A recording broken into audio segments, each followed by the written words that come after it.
Assalamualaikum warahmatullahi wabarakatuh. Nama saya Muhammad Rizan Jaya, NIM 20205092. Saudara yang dirahmati oleh Allah Subhanahu wa taala, pada kesempatan khotbah ini saya mengajak hadirin sekalian, terutama pada diri saya sendiri khususnya, untuk senantiasa bertakwa kepada Allah Subhanahu wa taala dan terus-menerus berusaha meningkatkan ketakwaan itu dengan melaksanakan perintah-perintahnya, serta mensyukuri semua kenikmatan dan karunia yang diberikan kepada kita dengan menggunakan dan menyalurkannya pada jalan yang diridhai oleh Allah Subhanahu wa taala. Dengan demikian semoga kita senantiasa mendapatkan keselamatan dan kebahagiaan dunia dan akhirat. Amin. Kali ini saya akan mengajak saudara seiman, setakwa dan sebangsa dan bernegara untuk mengingat kembali keislaman berbangsa dan nasionalisme di negara kita tercinta Republik Indonesia. Sejatinya Indonesia bukanlah bangsa baru yang tiba-tiba ada sejak tahun 17 Agustus 1545. Bukan pula sebuah negara yang tiba-tiba ada begitu saja dengan nama Indonesia. Akan tetapi negara ini merupakan negara yang kerajaan Islam yang terbentang dari Samudra Pasai, Demak hingga Mataram Islam. Dengan demikian, sudah berabad-abad Indonesia dibangun oleh nenek moyang kita. Sudah cukup panjang tinta sejarah mengukir Indonesia. Sejarah itu pula yang sebagai dasar negara Indonesia, kedudukan Pancasila bagi bangsa ini, khususnya untuk umat Islam Indonesia, hanyalah sebagai pedoman hidup dan bangsa ini.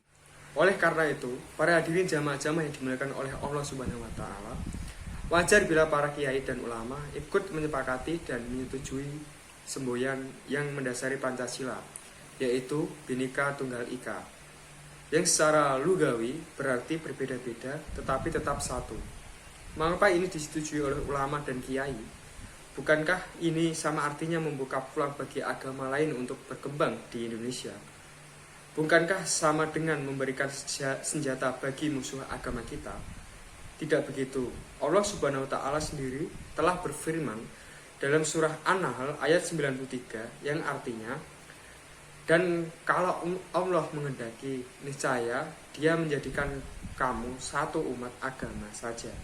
Tapi Allah menyesatkan siapa yang dikehendakinya dan memberi petunjuk kepada siapa yang dikehendakinya.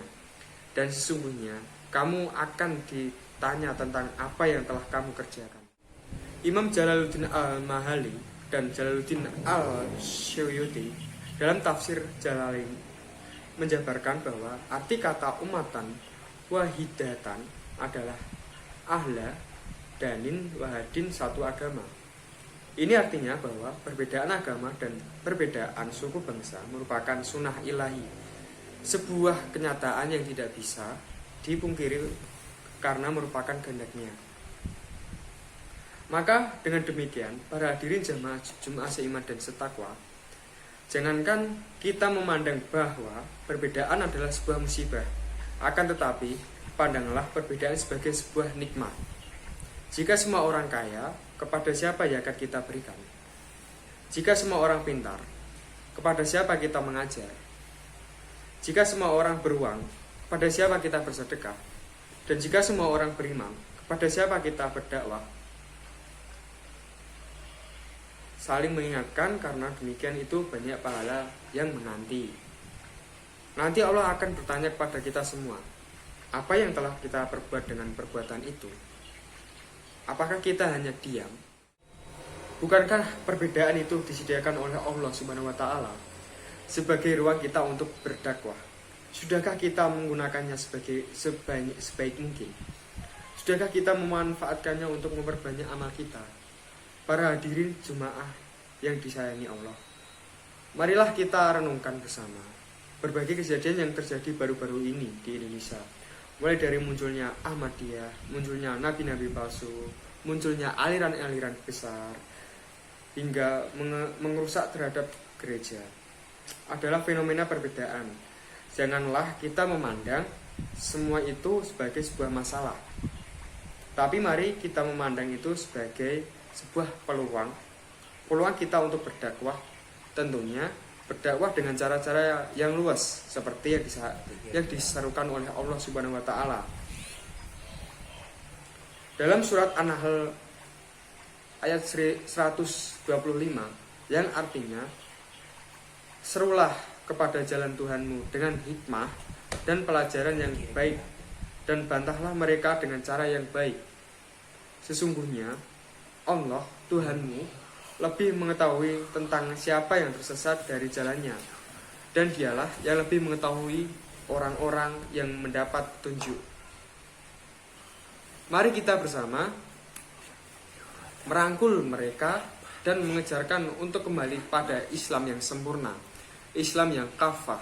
Jangan kita lempari batu, tapi mereka kita rangkul dan nasihati bahwa Islam itu begini, tidak begitu.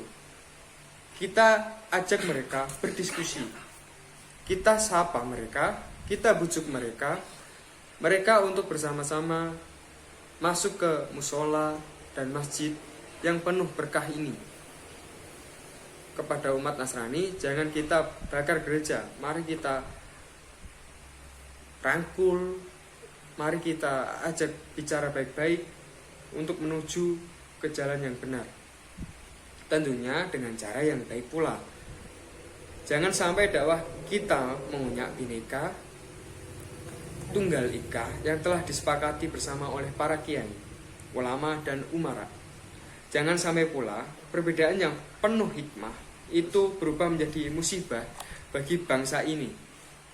Karena itu, sama artinya kita telah tidak amanah menjaga titipan nenek moyang kita, yaitu Indonesia, dan secara otomatis menyia-nyiakan kesempatan yang diberikan oleh Allah Subhanahu wa taala dan para Jum'ah rahimakumullah. Inilah cita-cita Bhinneka Tunggal Ika dan juga semangat dasar dan persaudaraan. Pasalnya, pengalaman pahit bangsa kita selama ini yang ditimpa berbagai konflik dan kerusuhan mengisyaratkan bahwa keragaman bangsa Indonesia apabila tidak disepakati secara jernih dan baik akan menjadi bom waktu yang bisa meledak setiap saat. Untuk itu, dalam mewujudkan persatuan, kesatuan, dan kedamaian di tengah-tengah kaum muslimin sebagai umat terbanyak di Indonesia, haruslah memberikan teladan dalam mewujudkan persatuan dan kesatuan dalam kedamaian di tengah-tengah kemajuan bangsa ini. Rujukan asasi yang harus dipanggangi adalah teladan Nabi Sallallahu Alaihi Wasallam. Sepanjang hayatnya, pengalaman Rasulullah Sallallahu Alaihi Wasallam menunjukkan betapa bahayanya mencampur padukan antara kepentingan politik dan isu-isu agama. Sangat sensitif dan mudahlah tersulut.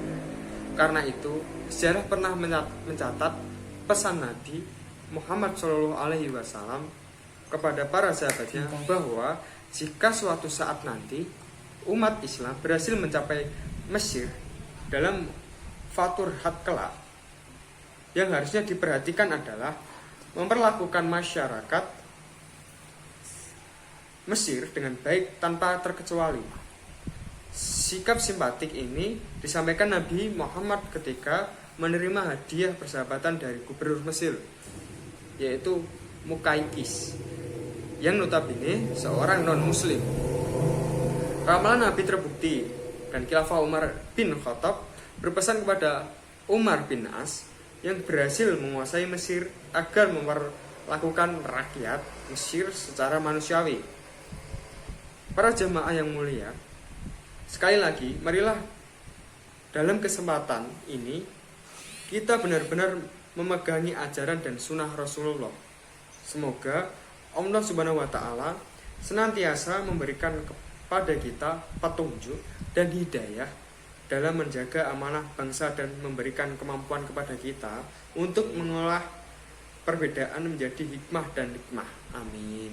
Sekian khotbah dari saya. Wassalamualaikum warahmatullahi wabarakatuh.